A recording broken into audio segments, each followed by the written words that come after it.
100원입니다. 콩으로 보내시면 무료입니다. 그럼 오늘 순서 시작하겠습니다. 시끄러운 세상, 더 시끄러운 정치, 풀리지 않는 갈등, 꼬이는 일상, 답답하신가요? 저에게 오십시오. 주 기자가 여러분의 답답한 속을 뚫어드립니다. KBS 1라디오 주진우 라이브.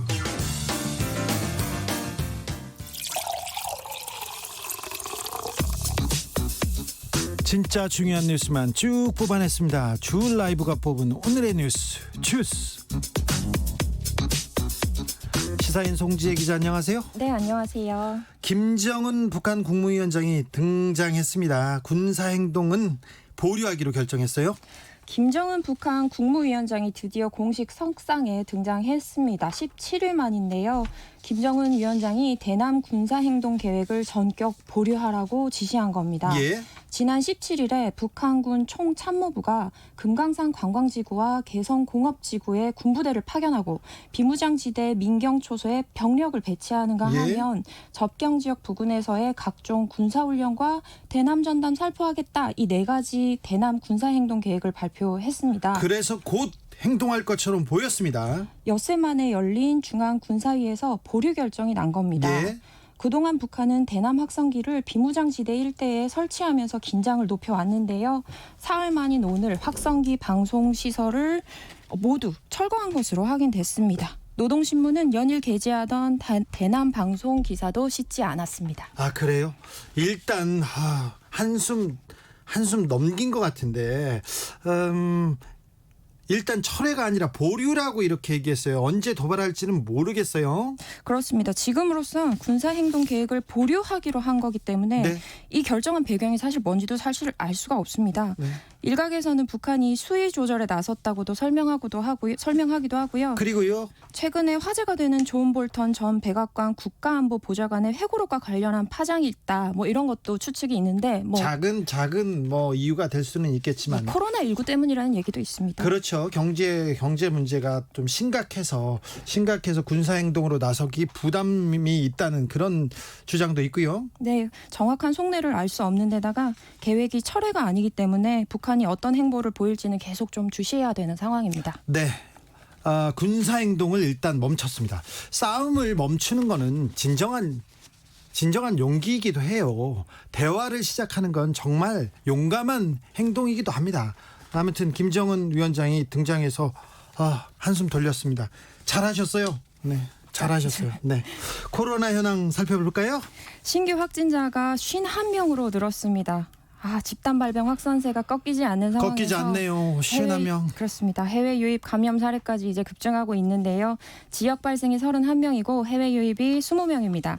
서울에서 11명, 경기도에서 5명, 인천 3명 등 수도권에서만 19명이 나왔습니다. 수도권 계속 많이 나오고 있어요. 이게 서울 관악구 방문 판매업체 리치웨이발 확진자가 200명을 넘어섰습니다. 이게 네. N차 감염이라고 하던데요. 이태원 클럽발 감염 이후에 두 번째로 확진자가 많은 집단 감염 사례가 된 겁니다. 세계적으로도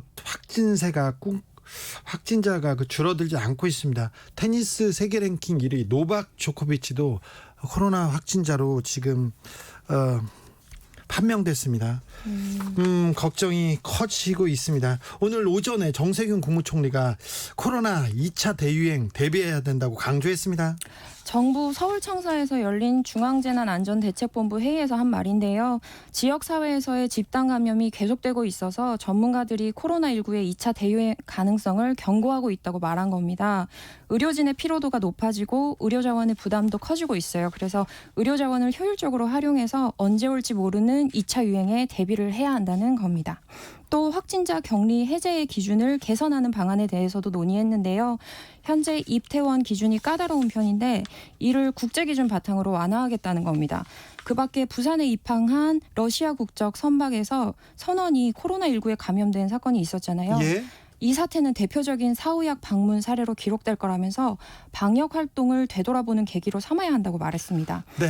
오늘부터는 승선 검역 실시하고요. 입항일 14일 이내에 하선한 선원은 검역 당국에 반드시 신고해야 합니다.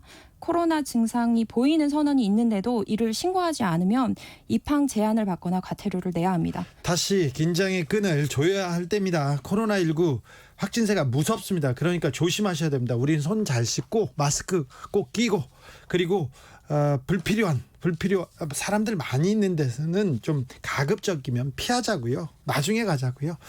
어제 저녁에 김태년 민주당 원내대표와 주호영 통합당 원내대표가 만났어요. 사찰로 찾아갔지요? 네, 5시간 동안 이렇게 만났습니다. 예. 민주당 김태년 원내대표가 이제 화암사로 직접 찾아간 건데요.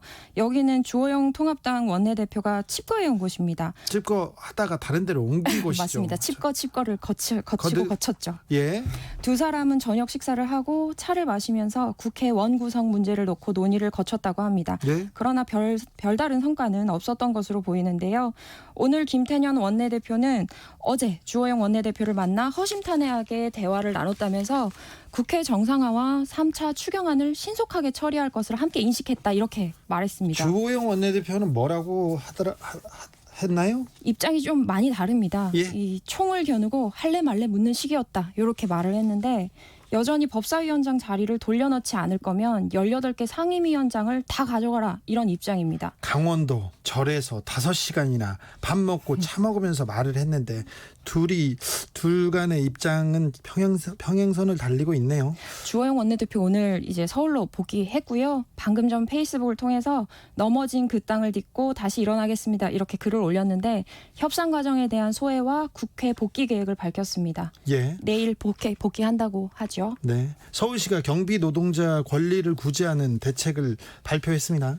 이 최근에 강북의 한 아파트 경비원이 입주민의 폭행을 견디다 못해서 스스로 아이고. 목숨을 끊는 사건이 있었습니다. 연이어서 일어났어요. 그러면 구조적 문제죠. 그러니까 정부가 나서거나 이 서울시 지역 지자체에서 나서야죠. 그렇죠. 경비 노동자는 이제 거의 다 용역업체를 통한 감적 고용이잖아요. 예. 그리고 1년 계약직입니다. 네. 고용 불안이 있고 여기다가 동대표와 입주민 관리소장의 이제 갑질 때문에 정신적 피해를 호소하는 분들도 많아요. 예. 서울시가 공동주택 관리 규약 준칙에다가 경비 노동자에 대한 부당한 업무 지시와 폭언, 폭행 등 괴롭힘 금지 규정을 신설했습니다.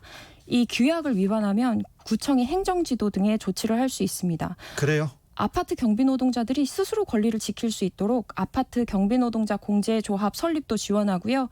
아파트 경비 노동자들이 이제 스스로 생활 안정 대책을 마련할 수 있도록 방어권을 갖도록 하는 겁니다. 근데 실질적인 도움이 돼야 될 텐데 좀 지켜보겠습니다. 그리고 저희가 이 사건 관련해서는 끝까지 저희가 추적 보도를 하고 계속 알려드리겠습니다. 여기까지 할까요? 주스 송지혜 기자 함께했습니다. 감사합니다. 네, 고맙습니다. 1928님이 제가 워낙 소심해서요. 요즘 북한 소식이 어찌 될지 몰라 먹고 싶은 거 다 사 먹고 자고 싶은 만큼 자고 그리고 오늘 큰맘 먹고 등심 사서 구워 먹는 중입니다. 코로나 때문에 내가 잘 먹고 잘 놀고 등심 구워 먹어요. 그런 사람들이 있었는데 북한 때문에 네, 계속 먹어야죠. 잘하셨어요. 네, 잘하셨습니다. 교통정보센터로 갈까요? 김한나 씨. 네, 빗길 사고가 많이 나고 있는데요. 이미 많은 비가 내려서 집안이 약해져 있는 만큼 안전사고에 각별히 유의해 주시기 바랍니다. 먼저 서울 외곽고속도로 일산에서 판교 방면입니다. 김포요금소 부근 4차로에서 승용차 관련 사고를 처리하고 있고요. 이후로 계양에서 송내까지 7km 밀리고 있습니다. 판교에서 구리 방면은 성남 요금소 부근에서 짧게 밀리다가 광암터널 부근에서 남양주까지 12km 길게 정체고요. 경부고속도로는 서울 방면으로 판교 분기점 진출 2차로에서 고장난 화물차를 처리하고 있습니다. 1km 사이에서 여파받고 있고 이전에는 안성휴게소에서 남사부근 5km, 오산에서 동탄분기점까지와 기흥에서 수원, 또 서울 요금소 부근에서 판교 분기점까지 밀립니다. 더 가서는 달래내에서 반포 8km 속도 내기 어렵습니다. 서해안고속도로는 서울 쪽으로 발안에서 화성휴게소 부근 8km 지나기가 어렵고요.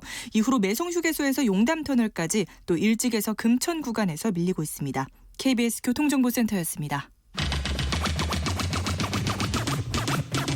주진우 라이브.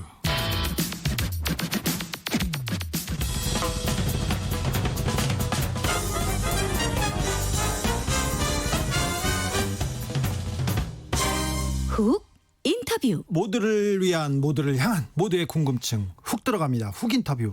인천공항 비정규직 노동자들을 정규직화하겠다. 2017년 문재인 대통령이 취임 3일 만에 인천공항을 방문해서 공공부문 비정규직 제로화를 선언했습니다. 그리고 그 선언이 현실화되려고 합니다. 그런데 논란의 목소리가 큽니다. 정규직도 비정규직도 모두 불만이다. 특별히 취업 준비생들이 단단히 뿔났다. 이런 얘기가 나오는데 이게 무슨 일인지 들여다보겠습니다. 일자리 전도사 그리고 주진우 라이브의 일자리 대변인이기도 합니다. 황덕순 청와대 일자리 수석 오셨습니다. 안녕하세요. 네, 안녕하십니까. 네, 뜨겁네요. 인천공항공사 보안 검색 요원 1,900여 명을 정규직화하기로 했는데 후폭풍이 몰아쳤어요. 이거 비정규직을 정규직화한다. 이거 순차적으로 하겠다. 이렇게 얘기했는데 이게 뭐가 문제인 거죠? 우선 요번에 진행되는 과정에서 여러 가지 이제 국민들이 보시기에 특히 이제 또 취업을 준비하는 청년분들이 보시기에 상당히 자극적으로 받아들일 수 있는 오해 같은 것들이 좀 퍼진 게 아닌가 싶습니다. 그래서 몇 가지 설명을 좀 해드리고 싶습니다. 기사들 보면 너무 자극적이에요. 뭐 했나 이렇게 기사 그리고 제목만 보면요. 이거 화나겠는데 이런 생각이 들기도 합니다. 먼저 드리고 싶은 말씀은 이제 얼마 전에 발표된 1,900명을 정규직화한다는 결정은 요번에 내려진 것이 아니고 네. 사실은 2017년 12월에 인천공항공사의 전반적인 정규직화 방향을 결정을 하면서 이미 정해져 있던 사실입니다. 2017년에 이제 비정규직 정규직화 하기로 했다고 정해진 게 이번에 순차적으로 된 거네요. 네, 그렇죠. 그때 어떻게 결정이 됐냐면 그냥 간단히 말씀을 드리면 인천공항에 2,000명의 정규직과 10,000명의 비정규직이 있었습니다. 예. 그러니까 세계 최고의 공항을 사실은 절대 다수의 비정규직을 통해서 운영해 왔던 것입니다. 그렇기 네. 때문에 이제 상당히 상징적인 의미가 있어서 인천공항을 이제 가셨던 거고요. 그 10,000명을 전환을 결정을 하는데 어떻게 결정을 했느냐 하면 국민들의 생명 및 안전과 관련이 있는 업무인 3,000개의 업무는 네. 직접 고용으로 전환을 하고 그래야죠. 7,000개는 이제 뭐 아쉽지만 자회사를 통해서 전환하기로 결정을 했습니다. 예. 그러니까 이번에 발표된 1,900명의 경우는 당시에 이미 직접 고용을 하기로 결정돼 있던 그 생명 안전 업무의 일부가 이번에 구체적으로 어떻게 결정을 하겠다라고 하는 것이 사실은 상세 계획이 나온 것입니다. 새로운 결정이 아니고. 네. 알겠습니다. 순차적으로 해오던 게 마무리 단계에서 뭐가 지금 나온 것 같은데 근데 어제 이 청와대 국민청원에 이런 글 올라왔어요. 공기업 비정규직의 정규화 그만 좀 하세요. 이렇게 했더니 여기에 동의하는 분들이 지금 거의 20만 명에 가까워졌어요. 하루 만에. 그리고는 이 청원을 보고 언론에서 기사를 쏟아냅니다. 인천공항 직고용 후폭풍 모두 불만 비정규직 고용에 갈등 커지는 인천공항 직원들 떼쓰면 다 뽑아주나 이렇게 조선일보에서 조선비지에서 썼습니다. 그리고 직고용 인천공항 보안요원 연봉 5천만 원 된다고 이렇게 하면서 계속 기사를 썼습니다. 그런데 저기 보안 검색 요원은 오해를 풀어달라. 이거 완전 오해다. 이런 청원도 있어요. 이거 사실이 뭡니까? 내용이 뭡니까? 먼저 이제 뭐 관련된 사실이 조금 복잡하게 들릴 수도 있습니다만 청년분들 입장에서는 열심히 취업을 준비하고 있는데 갑자기 비정규직으로 가 있던 분들이 내가 가는 자리에 치고 들어오는 거 아니냐 이렇게 오해를 하실 수가 그렇죠. 있었던 것 같습니다. 로또다. 그 알바하다가 로또 맞았네. 연봉 5천만 원이면 왜 공부하냐 이런 댓글이 쭉 달렸어요. 근데 이제 사실은 지금 요번에 전환하는 일자리는 소위 취업 준비생들이 준비하던 정규직 일자리가 아니고 이미 이제 공항에 가서 보시면 기존의 보안 검색으로 일을 하고 있던 분들을 이제 전환하는 내용이고요. 그다음에 네. 이분들이 받는 임금도 5천만 원이 아니고 사실은 지금 이분들이 3,300만 원 정도 받습니다. 그런데 예. 전환하는 과정에 이제 용역업체에 가던 관리비 같은 것들을 처우 개선에 쓰면 한 3,500만 원 정도로 조금 올라갈 걸로 네. 예상이 되고요. 그렇기 때문에 이분들 일자리가 기존 청년들의 일자리를 뺏는 것은 아닙니다. 그리고 혹시 또 여러분들이 오해를 하시는 게 비정규직을 정규직으로 전환하면 정규직을 못 뽑는 거 아니냐 이런 얘기를 많이 하십니다. 네, 그런 생각하죠. 우리 정부가 사실은 공공부문의 일자리 창출을 정말로 강조했습니다. 특히 이번 코로나19 사태를 경험하면서 책임 있는 공공기관의 역할이 얼마나 중요한가에 대해서 많은 국민들이 느끼셨을 걸로 생각하는데요. 연도별로 보면 16년에 공공기관이 뽑은 인원이 2만 1,000명입니다. 예. 17년에 2만 2천 명이고요. 우리 정부 들어서 이제 공공기관 채용을 결정한 게 18년부터라고 볼 수 있는데 18년에 공공기관이 뽑은 정규직 신규 채용이 3만 3천 명이 넘고요. 19년에 3만 3천 명이 넘습니다. 그렇기 때문에 오히려 우리 정부 들어와서는 청년들이 갈 수 있는 공공기관의 정규직 일자리가 과거에 비해서 거의 50% 이상 늘고 있군요. 말씀드리겠습니다. 네. 늘고 있네요. 네, 예. 그러니까 이분들이 그 정규직화 된다고 해서 다른 인천공항공사 들어갈 준비하는 그런 취업 준비생의 자리가 그 문이 좁아지는 건 아니네요. 네, 그렇지는 않습니다. 네.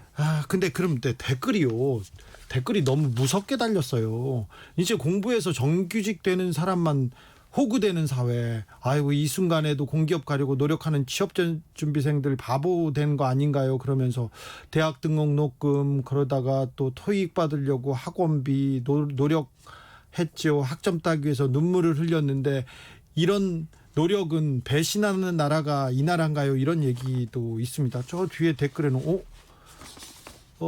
다음 댓글에 웬일로 문재인 욕이 달렸지 이러면서 욕이 많이 달렸어요. 네, 예. 이 뭐 취업 준비생들은 좀 오해하고 있나요 지금?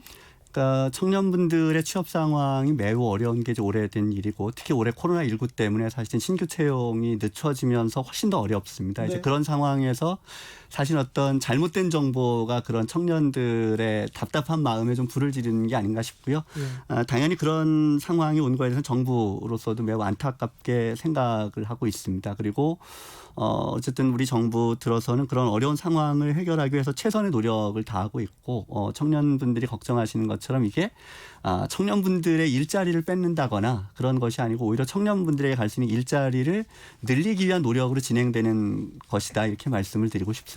이방희님 이런 문자 주셨어요. 커뮤니티에서도 난리던데요. 지금 난립니다 이 문제가. 근데 공항공사 정규직 아마 다른 것도 아니고 인천공항공사 취업문 자체가 엄청 좁아서 더더욱 댓글이 많이 달린 듯합니다. 이런 얘기도 했는데요. 근데 인천공항공사 정규직 노조에서 반발을 하는 것도 이게 좀 한 빌미를 주지 않나 이런 생각을 하는데 왜 이쪽에서는 반발합니까? 사실 이제 이해 당사자가 많이 있는 그 정책입니다. 기존의 정규직도 있고 또 그동안 비정규직으로 이제 차별적인 처우를 받아왔다고 생각하는 분들도 있고요. 또 간접적인 이해 당사자로 취업을 준비하는 분들도 있습니다. 이렇게 이해 당사자가 많기 때문에 하나로 모으기가 상당히 어려운 정책입니다. 그런데 이미 정규직 노조하고는 말씀드렸던 2017년 12월에 이미 이와 관련된 합의를 한 바가 있고 올해 2월에도 해당 분야를 정규직으로 전환하기로 합의를 한 바가 있습니다. 그래서 이것이 정규직 노조와의 성실한 협의 과정의 연장선상에서 진행되어 오고 있는 것이라는 점을 우선 말씀을 드리고 싶고요. 다만 이 과정에서 이제 정규직 노조의 입장에서는 혹시 직원들이 늘어나게 되면 우리에게 올 수 있는 복지가 조금 줄어들지 않을까 하는 걱정을 할 수는 있다고 생각합니다. 이제 그런 뭐 우려의 영향이 아닐까 이런 생각입니다. 보안 검색 용어는 처우가 좋은 이거 굉장히 어렵다고 힘든 직업이라고 생각해서 열악한 환경이어서 취업 준비생들이 별로 관심이 없던 자리였다 이런 얘기는 들은 바 있어요. 지금은 이제 어떤 상태냐 하면 소위 용역회사라고 하는 이제 간접 고용 형태로 일을 하고 있던 분들입니다. 그러니까 공항에서 가서 보면 보안 검색이라고 하는 건 언제나 있어야만 하는 일이고 공항의 핵심적인 업무죠. 그래서 그렇죠. 누구나 가서 보면 사실은 이분들이 다 정규직일 거라고 생각을 합니다. 그런데 네. 정규직이 아니고 제복 입고 있잖아요. 근데 정규직 아닙니까? 협력업체라고 하는 이제 소위 용역회사의 직원으로 일을 해오고 있던 분들이고 그렇기 때문에 사실은 그동안 소위 공사 취업 준비라는 청년분들이 갈 수 있는 일자리가 당연히 아니었던 거고요. 만약 이분들이 이번에 정규직으로 전환이 된다면 오히려 정규직 일자리가 늘어나기 때문에 장기적으로 이제 청년분들이 갈 수 있는 기회도 더 커지지 않을까 이렇게 생각합니다. 네, 김정우님이 문정부 지지율 높지만 부동산하고 대학 입시, 취업 이쪽은 잘못 건드린 것 같아요. 그래서 잘못 건드리면 지지율 금방 날아갑니다. 이런 문자 주셨어요. 네, 공감하는 분들 많을 거예요. 인천공항공사 내에 전체 비정규직이 아직도 많지요? 이제 비정규직을 어디까지 비정규직이라고 볼 거냐 이제 이런 게 사실은 논란입니다. 네. 앞서 말씀드렸듯이 2017년 5월에 비정규직 2,000명, 정규직 2,000명, 비정규직 10,000명이었는데요. 그 가운데 사실은 이미 상당히 많은 분들은 자회사를 통해서 이미 전환이 됐습니다. 예. 그런데 이제 비정규직 당사자분들은 자회사를 통해서 전환이 된 건 정규직화가 아니다. 이렇게 이제 반발하고 뭐 일종의 비판을 하시는 분들도 있어서 어디까지 정규직화냐 이렇게 뭐 논란이 있습니다만 정부는 자회사를 통한 정규직화도 고용이 안정되었기 때문에 이제 정규직화가 진행이 되었다 이렇게 보고 있고요. 예. 이번이 거의 마지막 단계다 이렇게 보시면 되겠습니다. 이번 사안 그 취업 준비생 물론 국민들이 이렇게 뜨겁게 반응하는 이유가 우리 사회의 고용 구조가 조금 잘못됐지 않나. 그리고 취업난, 일자리 대책 다 좀 어렵기 때문에 이렇게 여기서 민감하게 반응한다고도 생각하는데 네, 여기에 그렇습니다. 대한 대안이나 보완 대책 가지고 있으시죠? 우리 정부가 계속 꾸준히 노력해오고 있는 것이 결국 노동시장에서의 차별과 격차를 해소하는 것입니다. 그런 정책의 일환으로 사실은 이제 공공부문에서의 뭐 청년층 앞서 말씀드렸던 이제 신규 채용도 상당히 큰 규모로 늘려왔고요. 소위 그동안 차별적인 처우를 받아왔던 비정규직들을 이제 정규직화하는 정책도 해왔던 것입니다. 그리고 그 과정에서 청년들의 기회가 빼앗길 수 있다 이런 지적들이 있어서 사실은 전환하는 일자리 가운데에도 청년들이 선호하는 일자리는 공개 채용을 했습니다. 경쟁 채용. 그리고 이번 보안검색 일자리 1,900명 전환하는데 그중에 반은 사실 2017년 5월 이후에 들어온 분들이라 공개 채용 절차를 거쳐야 됩니다. 다 그분들이 전환되는 게 아니고. 네. 채용 절차를 거치는군요. 네, 그렇습니다. 그렇기 때문에 응시를 원하시는 분들은 사실은 상당히 그 큰 기회가 열리는 거다. 오히려 이렇게 보실 수도 있습니다. 네, 6853님이 그동안 공항 필수 업무를 용역업체에 맡겨서 비정규직으로 채운 인천공항의 잘못이 가장 큽니다. 저도 뭐 동의하는 부분이 큽니다. 그런데 이렇게 수석님 얘기를 듣고 보니까 무슨 말인지 잘 알겠어요. 그런데 막 화낼 일만도 아닌 것 같은데 언론이 너무 좀 자극적으로 쓰지 않았나. 뭐 역차별로 청년들이 더 불행하다 이런 식으로 몰고 가지 않았나 이런 얘기도 생각도 듭니다. 좀 일자리 수석으로 이 언론이 이 취업 그리고 일자리에 대해서 대응하는 쓰는 걸 보면 좀 어떤 생각 드세요? 좀 야속하기도 하죠. 뭐 솔직한 심정을 말씀드린다면 뭐 그렇습니다. 제가 뭐 벌써 이번이 아마 세 번째인 것 같습니다만 이제 나올 때마다 언론에서 조금 잘못 전달되는 부분에 대해서 계속 말씀을 드리게 되는 것 같습니다. 물론 이제 정부가 충실히 사실을 잘 알리려는 노력이 부족했다고 볼 수도 있겠습니다만 저희 입장에서는 조금 아쉬움이 있는 거는 사실이고요. 앞으로도 정부가 최선을 다해서 정확한 사실을 알리도록 노력을 하겠습니다. 정규직으로 전환돼야 됩니다. 비정규직에서 정규직으로 전환이 돼야 된다고 생각하는 사람입니다. 저는요. 그런데 이 정부에서 정규직 전환을 목표로 목표 달성을 위해서 좀 전환 과정이 약간 좀 자회사 만들거나 약간 일자리 질이 좀 떨어진다던가 이래서 졸속으로 처리됐다면 이건 또 문제인데요. 그렇진 않나요? 졸속으로 전환되는 과정이 만들어지기는 어렵습니다. 왜냐하면 이제 중요한 기관이 한 850개 정도를 저희가 전환을 했습니다. 예. 35만 명이 넘는 분들을 대상으로 했고요. 그 가운데 35만 명 이상이 비정규직에서 정규직으로 그런 건 아닙니다. 그 가운데 전환 대상이 한 20만 명 넘게 정규직 전환으로 하는 걸로 결정을 했고요. 예. 실제 18만 명이 전환이 됐습니다. 지금요? 예, 그런데 850개가 넘는 기관이기 때문에 정부가 정할 수가 없습니다. 예. 그래서 사실은 이 문제를 둘러싸고 수없이 많은 당사자들이 청와대 앞에 와서 시위도 하고 청원도 하고 여러 가지를 했습니다. 어려운 문제예요. 청와대가 해결해 달라는 네. 요구지요. 그런데 사실은 정부가 결정할 수 없기 때문에 각각의 기관에서 노하고 사하고 전문가가 모여서 결정을 하도록 했습니다. 네. 노사 전문가의 상당히 오랜 협의를 거쳐서 결정을 했기 때문에 네. 뭐 당사자들이 모두 만족할 수는 없지만 그래도 납득할 수 있는 과정을 거쳐왔다고 생각합니다. 네, 수석님 이번엔 좀 아픈 질문을 하겠는데 문재인 정부의 노동 정책이 노동계에서 좀 비판 많이 받고 있어요. 그리고 뭐 국제 노동기구 ILO의 좀 비준 이 기준을 따라가지 못한다. 그래서 비준 이 핵심 협약을 빨리 비준하라는 요구가 계속 되고 있는데 이 부분에 대해서는 어떻게 생각하세요? 우리 정부는 핵심 협약 비준을 중요한 국정 과제로 삼았고요. 네, 말했는데 네, 그리고 왜 안 돼요? 그리고 경산의의를 통해서 협약 비준을 위한 당사자들 노와 사 그리고 정부와 협의를 계속 진행을 했습니다. 그런데 잘 아시겠습니다만 노동 문제라는 게 노와 사와 이해가 일치하기가 어렵기 때문에 네. 이걸 중재하는 공익위원들의 안을 기초로 해서 정부는 이미 입법안도 만들고 협약 비준안도 국회에 보냈습니다. 국회가 또 문제군요. 20대 국회를 보냈고요. 2019년 10월에 보냈으니까. 그런데 사실은 20대 국회에서 여와 야 사이에 특히 이제 야당의 반대로 통과가 되지 못했고요. 어제 사실은 국무회의를 통해서 20대 국회에 올렸던 법안과 동일한 법안을 다시 낸 것입니다. 지금 21대 국회예요. 네, 그리고 비준안도 다시 낼 거고요. 그렇게 해서 그런 입법이 마무리되고 비준안이 통과가 되면 당연히 국제노동 기준에 맞는 협약 비준을 하게 될 겁니다. 그러면 청와대 앞에 가가지고 지금 시위 농성하시는 분들은 사실 국회 앞으로 가셔야 되는 분들이 많네요. 뭐 저희 생각에는 그렇습니다만 뭐 그분들은 그래도 청와대에 뭐 본인들의 목소리를 전달하시기 위해서 온 거라고 생각을 합니다. 요즘 코로나19 때문에는 잘 오시긴 좀 어렵습니다. 많은 분들이 오시기는. 네. 아무튼 불균형, 불합리, 우리 사회에 만연된 이런 일들을 이게 바로 잡을 때 일자리 고용이 굉장히 중요하지 않습니까? 네. 그런데 이렇게 비정규직 노동자들 정규직 하는데 이런 갈등이 이렇게 큽니다.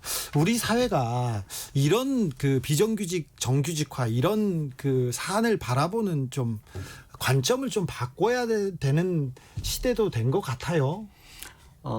저는 이제 공정을 바라보는 이제 여러 가지 측면이 있다고 생각합니다. 지금 이제 청년분들이 제기하는 것들은 채용 과정의 공정성에 네. 대해서 이제 문제 제기를 하는 거고요. 당연히 채용 과정은 공정해야 됩니다. 그리고 아시겠습니다만 우리 정부가 블라인드 채용을 통해서든 그리고 조금 전에 말씀드린 것처럼 이번에 전환되는 분들도 상당한 분들은 공개 채용의 절차를 거치는 방식으로 공정성을 유지하려고 생각을 하고 있습니다. 그런데 다른 측면에서 보면 다른 형태의 공정도 필요합니다. 인천공항에 8,000명의 10,000명의 비정규직이 그동안 사실은 계속 공항을 위해서 필수적인 일을 해왔던 분들인데 네. 차별적인 처우를 받는 것도 공정하지 않은 거죠. 아니지, 그게 차별이죠. 그것도 시정을 해야 됩니다. 네. 그런데 그걸 시정을 해야 되는데 그러면 채용 과정의 공정성을 위해서 기존에 일하는 분들을 다 나가고 이제 전부 그 공개 영생 채용을 하겠다 그러면 이건 어렵네요. 이분들 입장에서는 처우를 개선해달라 그러는데 갑자기 당신들은 이제 나가라 이렇게 하는 상황이 될 수는 없는 거죠. 그렇기 때문에 이해 당사자들 사이에 공정성이라고 하는 것에 대한 서로 다른 관점을 적절한 수준에서 조화시키려는 노력이 필요한 게 아닌가 이런 생각입니다. 네.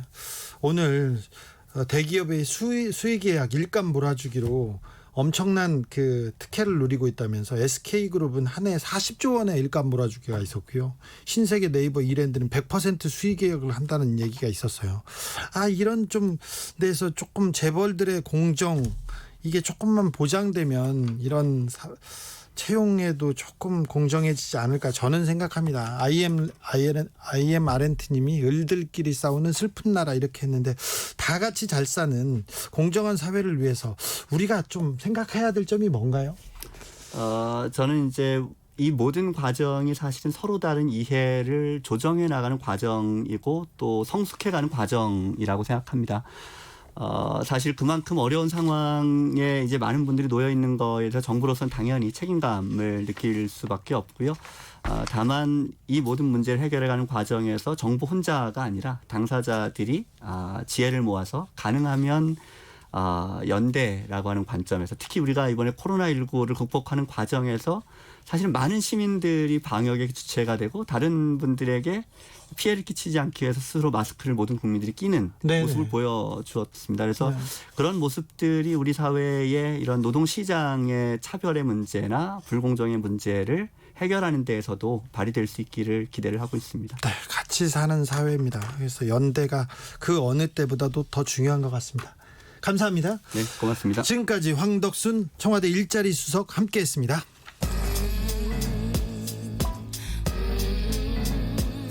나비처럼 날아 벌처럼 쏜다. 주진우 라이브.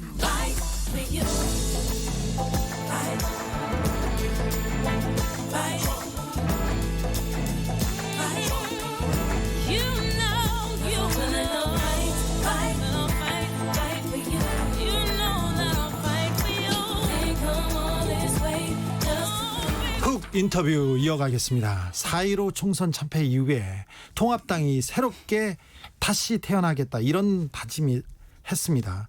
다시 태어난 거 엄청 어려운데 그러기 위해서 통합당에게 필요한 것은 무엇일까요? 당대표도 없고 원내대표도 없고 이제 온대입니다. 대선 주자도 없고 하지만 통합당이 달라진다고 합니다. 어떻게 달라질 것인지 들여다보겠습니다. 김병민 미래통합당 비상대책위원 어서 오세요. 네, 안녕하세요. 반갑습니다. 반갑습니다. 네, 네. 정치평론가로 활동하다가 총선에 나섰어요. 네, 네. 맞습니다. 이게 필드에서 뛰어보니까 선수로 뛰니까 힘들죠. 한 10배는 더 어렵던데요. 그래요? 우리 기자님도 한번 필드에서 아니요. 저는 아니고요. 저는 아니고. 근데 뛰어보시면 이렇게 스튜디오에 앉아있는 게 참 행복하구나라는 생각이 여러 번 들었습니다. 저는 스튜디오도 잘 못해가지고 힘들어요. 근데 그거 하나 물어볼게요. 네. 낙선 이게 네. 이렇게 낙선 이게 확정되면 굉장히 충격이 크죠. 충격이 큰데요. 이번 선거 같은 경우는 한 사전 투표를 하기 전 한 일주일에서 열흘 정도 상간 때부터 사실 당이 굉장히 어려운 상황으로 진행이 됐거든요. 네. 그러다 보니까 왜 사람이 이제 어느 정도 충격을 좀 예방하기 위해서 나름대로 마음의 준비를 조금 하고 있었던 터라 마음속 충격은 컸습니다. 네. 자유한국당 5호 영입 인재 그러면서 거의 사실상 대중들한테는 첫 번째 인재로 영입 인재로 각인될 만큼 이거 영광입니다. 네, 뭐 임팩트가 있었던 분입니다. 그리고는 총선 후에 김종인 비대위에 합류하게 됩니다. 어떤 합류하게 하면서 어떤 제의를 하던가요? 제가 선거 끝나고 좀 많이 헤매고 있었는데 그때 이제 비대위를 뭐 출범 한 해 만에 막 얘기가 나오다가 당선자 총회에서 김종인 비대위 하기로 결정이 난 것 같습니다. 예. 그리고 그 다음 날인가 새벽 6시에 갑자기 전화가 왔어요. 자다 깨서 보니까 김종인 위원장 전화더라고요. 네. 그래서 이렇게 좀 급하셨는지 9시에 좀 보자 그러더라고요. 네. 그래서 9시에 가서 보니 그때 이제 비상대책위원회에 같이 참여를 했으면 좋겠다 얘기를 했고 비대위에 참여를 하자고 요청했던 이유는 수도권에 출마해서 강북 지역에 낙선을 해보니 왜 사람들이 이 통합당에 대해서 가지고 있는 생각에 대해서 누구보다 잘할 것 아니냐. 예. 어떻게 변화해야 그 동네에서 그리고 전국적으로 이 당을 변화시킬 수 있을지를 가장 잘 알 것 같다라고 얘기하면서 비대위 참여를 요청했습니다. 네. 그것도 물어봐야 되는데 네. 통합당에서 2010년에 새누리당에 서초구 의원을 하셨잖아요. 네. 근데 서초구나 다른 데 줘야지 왜 다른 강북으로 가라고 하더라고요. 제가 광진구가 제 고향입니다. 그래요? 제가 태어나서 초등학교, 중학교, 고등학교를 나오면서 자랐던 제 진짜 고향이고요. 서초 같은 경우는 그 당시 이제 지방의회인데 제가 28살이었습니다. 예. 그래서 이제 기초의회 풀뿌리 지방자치 선거인데 사실은 우리 기초의회도 좀 많이 변해야 돼요. 예. 그래서 젊은 사람들을 좀 많이 변화했으면 좋겠다고 출마 제의가 와서 그때는 사실 서초에 연고가 없었습니다만 네. 가서 열심히 해보겠다 이렇게 출마했던. 알겠습니다. 기억이 있습니다. 광진이 원래 그 지역 기반이라고 봐도 되네요. 고향입니다. 네, 미래통합당이 정강정책 개정특별위원회를 발족했습니다. 위원장이 바로 김병민입니다. 그죠? 네, 큰 부담입니다. 네, 어떤 조직인가요? 정강 정책 조금 낯선 분들도 계실 것 같은데요. 예. 각 당은 다 정강 정책을 갖고 있습니다. 예. 이 당이 무엇하는 정당인가를 보여주는 그 당의 정신, 가치, 뿌리를 바로 이 정당이 강령에 담아내고 있고. 그렇죠, 그 정체성이죠. 그렇죠. 그 강령에 따라서 정책들이 규정이 되게 되는데 그 정강 정책에 따라 당이 운영이 되게 됩니다. 예. 그래서 이 당의 정신인 정강 정책을 조금 변경할 때가 됐다라고 하는 의미를 가지고 우리 당의 변화의 시발점을 정강 정책의 변화로 가져가자라는 의미입니다. 당의 골격을 다시 세우겠다 이런 네, 진짜 리빌딩. 다시 태어나겠다 이런 생각으로도 좀 받아들여지는데요. 정강 정책에 민주화 정신을 담는다고 네. 했어요. 저는 그게 좀 충격적으로 받아들여졌어요. 그게 이제 충격적이라고 하면은 제가 너무 충격이고요. 또, 그래요? 예, 아니, 통합당이 사실 그래서 국민들께서 그렇게 충격적으로 받아들이시는 것 같아요. 그렇죠. 네, 그리고 많은 기자분들이 관심을 가져주시고. 네. 그래서 제가 충격이라고 말씀드리는 건 네. 정말 많이 변해야겠구나. 예. 왜냐하면 우리가 대한민국을 최단 기간 내에 산업화와 민주화를 이룩한 자랑스러운 역사를 가지고 있다라고 그렇죠. 누구나 얘기하잖아요. 예. 그럼 거기서 얘기하고 있는 민주화의 정신을 얘기하는 건 기본 중의 기본입니다. 네. 대한민국 헌법 전문에 4.19에 관련된 얘기들이 당연히 들어가 있지 않습니까? 예. 그럼 여기에 대해서 이런 민주화 정신들을 담아내기 위한 노력들을 해야 되는데 사실은 우리 정당의 최초의 시도가 아니라 과거에 한나라당 때도 네. 새누리당 때도 이 민주화에 관련된 언급은 들어가 있습니다. 말은 했어요. 근데 지금은 2017년 자유한국당과 미래통합당을 거치면서 정강정책에 민주화라고 하는 단어조차 들어가 있지 않는 거예요. 그렇죠. 그렇기 때문에 이 민주화 정신을 어떻게 담아내고 구현할 수 있을 건지를 집어넣겠다고 얘기를 드리는 겁니다. 그래요? 그러면 네. 이거 어려운 문제인데 네. 5.18 세월호 네. 참사 문제 이 부분에 대해서는 어떻게 정리할 건가요? 일단은 민주화에는 5.18 민주화 운동이 들어가 있는 부분이기 때문에 세월호 참사는 우리 사회적 약자와 정말 대한민국 현대사에서 있을 수 없는 큰 사고가 일어났기 때문에 네. 그 부분에 대해 두 번 다시 발생하지 않는 우리 정치권의 노력은 어떠한 것인가에 대한 좀 두 개를 분리할 필요가 있다 생각이 되고요. 네. 5.18 민주화 운동은 우리 현대사에서의 민주화 운동은 앞서 말씀드렸던 4.19를 비롯해서 5.18 민주화 운동 그리고 부마 항쟁 그리고 사실은 87년에 있었던 6월 항쟁 같은 정말 대한민국 현대사를 관통하는 많은 역사적 민주화 운동의 사건들이 존재를 합니다. 그럼 우리가 이 앞서 정강정책이라고 하는 이 강령이 굉장히 많은 모든 사건들을 다 나열할 수 있을 만큼의 분량들을 가지고 있을 수도 있는데 이 정강정책에 압축시켜서 이 민주화의 정신을 어떻게 담아낼 수 있을까를 구현하는 두 가지 방법이 있거든요. 그런 내용들을 바탕으로 좀 치열하게 논의하고 있고 5.18 민주화 운동으로 인해서 대한민국이 민주화됐던 그 많은 이 과정의 정신들은 어떻게든 담아내기 위한 노력들을 지금 꾸준하게 치열하게 토의하고 있습니다. 네. 근데 지난 그 20대 국회에서 5.18 정신을 네. 계속 폄훼하는 분들이 네. 통합당 내부에 많아가지고 많지는 않았고요. 네. 네. 일부 의원들의 발언들이 있었는데 당 지도부가 보다 적극적으로 이런 문제들을 5.18 민주화 운동 당시에 큰 상처를 입었던 국민들에게 또다시 상처를 주고 있다면 그러지 않을 수 있도록 노력을 해야 되는데 그 부분에 대해서 굉장히 죄송하다는 말씀 그리고 죄송스럽게 생각하고 이번 주호영 원내대표가 이번 5.18 민주화 운동 기념식에 또 광주를 찾아서 적극적인 의견을 다시 한번 표출한 바가 있습니다. 네. 네. 근데 그래서 주호영 원내대표가 네. 당에서 질타받고 막 비판받기도 했잖아요. 그게 이제 당의 전체에 대한 질타나 비판이라기보다는 지금 주호영 원내대표가 원구성 협상이라든지 이런 측면에서 여러 사찰을 통해 지금 짚고 있는 상황이긴 한데도 네. 우리 당의 많은 의원들이 주호영 원내대표를 지지하고 응원하고 있습니다. 네. 그러니까 이게 소수의 사람들의 의견이 일반화되는 것처럼 비치지는 않았으면 좋겠다는 바람입니다. 김병민 위원장은 말을 참 잘하죠. 이렇게 띡 누르면 모범 답안처럼 쫙 나옵니다. 진정성에 대해서 네, 말씀드리겠습니다. 알겠어요. 진정성, 네, 진정성에 대해서 제가 얘기하지 않았고 김종인 비대위원장이 당을 이끌고 있습니다. 네. 김종인 비대위원장이 이렇게 일을 하다가 보면 네. 이분은 어떤 사람이다 이런 생각하시나요? 네. 제가 보는 김종인 위원장은 이런 말이 되나?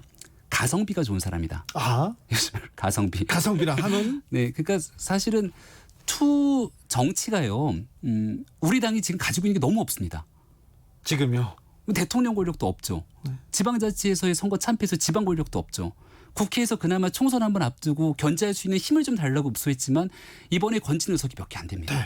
그 의회 권력도 잃어버렸어요. 없는데 네, 없는데 과거에 있었던 때 네. 옛날에 부자였던 때 그때만 생각하잖아요.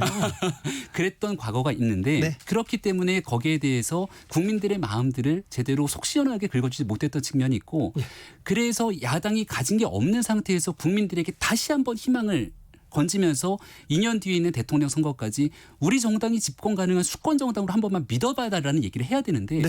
그동안 우리 지도부가 했던 얘기들 속에서 국민들의 눈길을 끌 수 있을 만한 그런 얘기들이 많이 못 끄집어냈습니다. 예. 하지만 지금 김종인 비대위원장이 내걸고 있는 여러 가지 메시지에 많은 언론 국민들이 관심을 기울여주고 있는데요.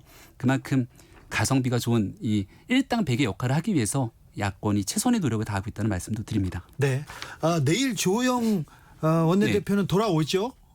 오죠. 예, 돌아오고 온다고 했습니다. 그리고 그 비대위에 올 것 같습니다. 비대위에 올 것 같습니까? 네. 국회 안으로 들어와서 활동합니까 이제?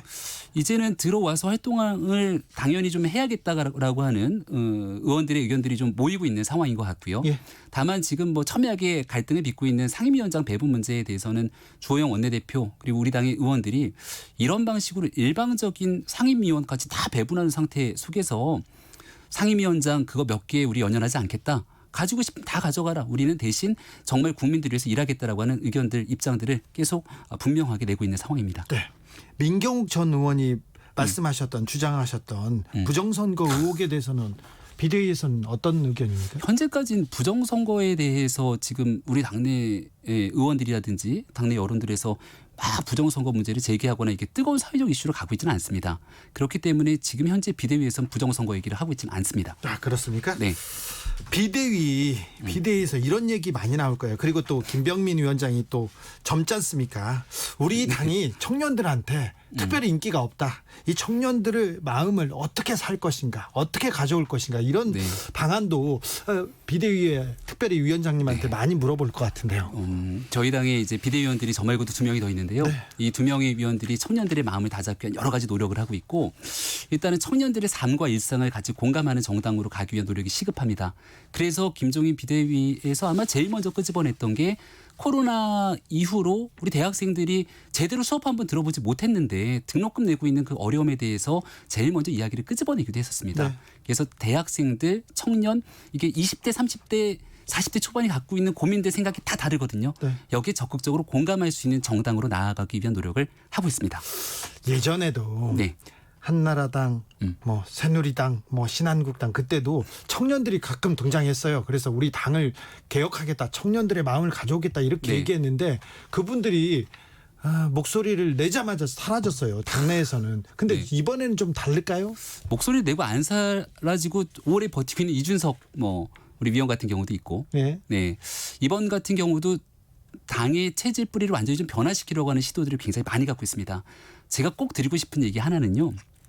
우리가 프랑스의 마크롱 그리고 미국의 오바마 대통령 그 캐나다의 트리도 총리처럼 젊은 정치인 지도자가 좀 나와야 되는 것 아니냐고 목 놓아서 얘기 많이 하지 않습니까? 그렇죠. 근데 목 놓아서 얘기를 하게 되는데 그럼 젊은 정치인들이 참여할 수 있는 공간과 기회를 꾸준하게 줘야 되거든요. 예. 근데 그동안 그런 기회를 사실은 저희 통합당뿐 아니라 민주당에서도 많은 기회를 청년들에게 주지를 못했던 정치적 어려움이 그럼요. 있습니다. 그래서 그럼요. 그 부분들을 확실하게 개혁하고자 이번에 비대위에서 많은 노력을 하고 있으니까 이번만큼은 좀 믿고 지켜봐 주셔도 좋을 것 같다는 말씀드립니다.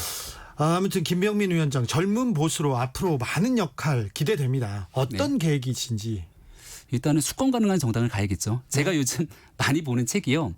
2012년도 대통령 선거에 패배하고 나서 민주당 의원들 그리고 민주당에 관계된 수많은 사람들이 썼던 책입니다. 엄청나게 자괴감에 빠져 계시더라고요. 네. 질 수 없는 선거를 졌다라고 하는 그런 자괴감. 그래서 우리는 무엇해야 되는가에 대한 처절한 반성, 고민, 앞으로의 과제들을 얘기하고 있는데 저희가 이번 총선을 거치면서 그런 여러 가지 무거운 숙제를 안고 있는 것 같습니다. 2년 뒤 대통령 선거가 있는데 정말 국민들께 사랑받을 수 있는 정당으로 거듭나기 위해서 할 수 있는 모든 노력을 다하려고 합니다. 좀 사랑 받으셔야 돼요. 좀 노력하셔야 돼요. 네. 네. 지진우 라이브에서 많이 좀 사랑해 주십시오. 0825님이 행동으로 증명해 주시길 이렇게 얘기했습니다. 오늘 말씀 감사했습니다. 고맙습니다. 지금까지 김병민 미래통합당 비상대책위원 함께했습니다.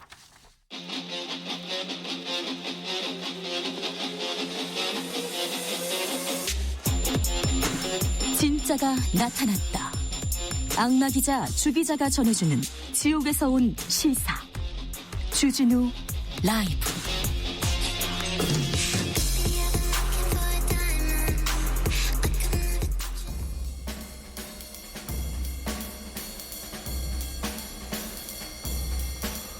느낌 가는 대로 그냥 고른 뉴스 여의도 주필.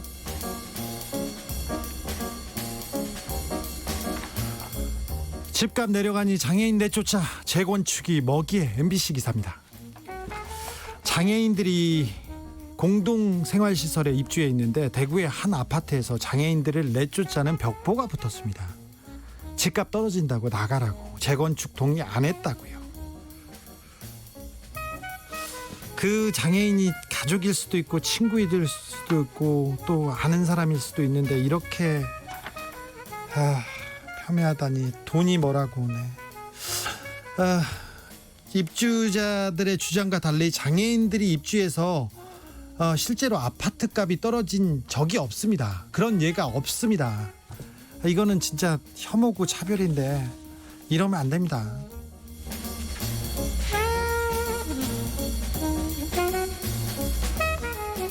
오세훈 백종원 대선 후보로 내 더 분발하겠다. 연합뉴스 기사인데요. 아니 백종원 대선 후보론이 나왔는데 왜 오세훈 전 시장께서 분발하는지 잘 모르겠어요. 막 이런 분들 많습니다. 이분 김종인 후보 대권 가능성 배제할 수 없다 이렇게 얘기했습니다. 댓글에 오세훈 씨는 고민정 의원을 일단 이기고 와야 한다 이런 의견 많습니다.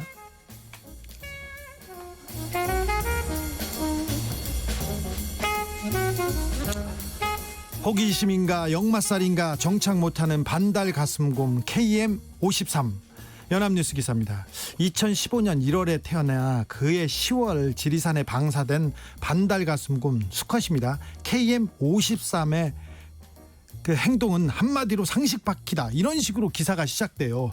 저는 이름이 KM53이어가지고 이것도 좀 기분이 나빠요. 좀 이쁜 이름 많잖아요. 곰돌이, 곰식이, 곰철이, 곰표 괜찮잖아요. 근데 수컷이 보여주는 행동이 상식바퀴라. 곰이 얼마나 상식바퀴인지 기사 계속 읽겠습니다. 산길슬 외진길에 놓여있는 벌통 6개 중 4개를 부수고 꿀을 먹어치웠다. 곰이 꿀을 먹은 게 상식바퀴래요. 예, 그냥 그럴 수 있어요. 그럴 수 있어. 네, 그럴 수 있어요. 그러면서 이 벌통을 먹고 나서 역막살이 도진 듯 다시 방랑길에 올랐다 이렇게 합니다. 이 곰은 콜럼버스 곰이래요. 신대륙을 찾아 헤매듯이 막 헤맨다고요. 이 곰이 2018년에 고속버스에 치여가지고 앞발이 부러지는 상처를 입기도 했답니다. 그러면서 자꾸 한 동네에 안 있고 자꾸 돌아다닌다면서 이렇게 기사를 썼는데요. 네. 지금껏 지리산에 방사된 반달 가슴곰은 69마리랍니다. 69마리. 댓글이 재밌습니다. 응원에 즐겁게 잘 살고 있는 거 맞지? 방랑시인 곰삿갓. 민가에 내려가지 말고 차 조심하고 정착해서 안전하게 잘 살았으면 좋겠어 얘기합니다. 우리 KM53 우리 반달 가슴곰이 상식 밖에 행동을 하더라도 우리가 예뻐해 주자고요. 곰이잖아요. 곰삿갓. 네.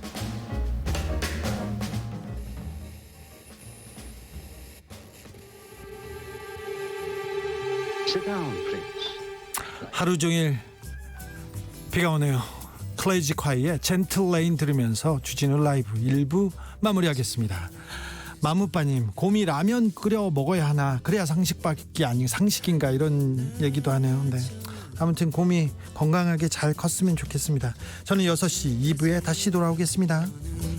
나를 놔주지 않아